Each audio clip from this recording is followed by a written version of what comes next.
ഏതെന്താ day 3 in the garage. അപ്പൊ ഇന്നിപ്പം ഗ്യാരേജിൽ പൊയ്ക്കൊണ്ടിരിക്കുക. അപ്പൊ 3-ാം ദിവസമായിപ്പം വണ്ടി ഗ്യാരേജിലായിട്ട്. അപ്പൊ ഇന്ന് എന്തൊക്കെ ഒരു ചെയ്തിട്ടുള്ളത് നമുക്ക് പോയി നോക്കാം. അപ്പൊ ഞാൻ ഇപ്പം ഗ്യാരേജിലൂടെ പോയിക്കൊണ്ടിരിക്കുക. നമുക്ക് ഇവിടെ ചെന്നിട്ട് നോക്കാം. ഇത് ഗ്യാരേജും പെട്രോൾ പമ്പും കൂടെ ഉള്ളതാണ്. ഈ പെട്രോൾ പമ്പിൽ തന്നെ ഗ്യാരേജും പിന്നെ ഒരു കാസിന്റെ ഒക്കെ കൂളന്റും കാര്യങ്ങളൊക്കെ എന്താണ് വാഷിങ്ങും ചെറിയ സംഭവങ്ങളൊക്കെ ആയിട്ട് സെറ്റ് ചെയ്ത് വെച്ചേക്കാണ്. ചെറിയ സംഭവം അല്ല, വലിയ സംഭവം തന്നെ. അപ്പൊ വണ്ടി എന്തായാലും അകത്തോട്ട് ഇടാൻ പോവാൻ ചെക്ക് ചെയ്യാൻ വേണ്ടിയിട്ട്. അപ്പോൾ നമുക്ക് എന്തായാലും ഇന്ന് നടക്കത്തില്ല എന്ന് വിചാരിച്ച കാര്യം നടക്കും. അപ്പോൾ എന്തായാലും അകത്തോട്ടിട്ട് നോക്കാം. അപ്പം വണ്ടി അകത്ത് കയറ്റിയിട്ടുണ്ട്. പിന്നെ ഇത് പൊക്കിയിട്ട് നോക്കാൻ എന്താ കാര്യം നോക്കാം.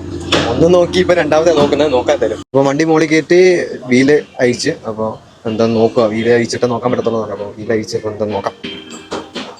അപ്പൊ നമ്മൾ എന്തായാലും പരിപാടി നോക്കി. ഇപ്പം പരിപാടി നോക്കിയപ്പോഴത്തേന്റെ വാട്ടർ പമ്പിനാണ് പ്രശ്നം.